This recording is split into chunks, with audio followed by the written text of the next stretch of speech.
Next week we'll continue from here to adding those scale tones. Like, well, where's the 9? Here's where the 9 is. Like next week we'll start right off where the 9 is, where the 11 is, where the 5 is. And it actually would be a lot to cover, so maybe we won't get through it all, but we need to know where the 9, 11, mostly we need to know where the 9 and the 5th are, but we want to know where the 9, 11, and the 5th are for our A string shapes and our E string shapes. Now, whether it's an A string shape, it's always going to be the same place. So whether it's major, minor, or dominant, won't put the ninth in a new place. So that's easy. We just got to know where the 9 is, and then we can add that 9 to our major 7 or our dominant 7 or our minor 7. And we need to know that also for the 11th and the 13th. And we want to know that for the E string as well.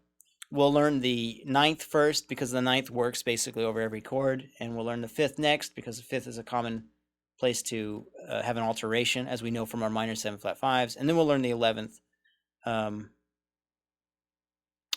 6th, because the 11th and 6th are the most volatile. We want to go over those last. Depending on if it's major or minor, there'll be some hostility between them and the chord quality. So we'll talk about all that next week. Sound like a plan?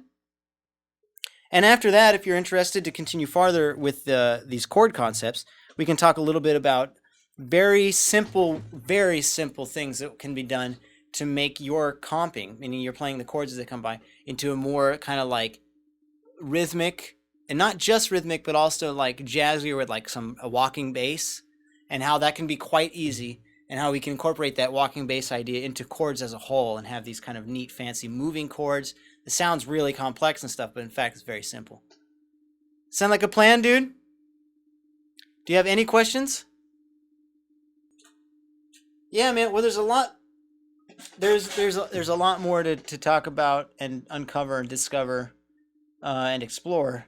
So make sure you continue to practice diligently, and every week we'll add a little bit more, add another step, add another way of looking at things, and incorporate them all so that you can control and uh, make like personal decisions, creative decisions. I want to do this, I want to do that. Here's a cool voice leading thing, and why, and here's an alteration.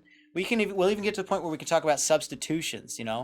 Like, yeah, it says D7, but I'm doing an A flat 7 instead. Why and how that works, and there's so many cool things you can do, and that's all within the realm of harmony, which is much broader than just jazz. That's harmony in general, and to do with accompaniment.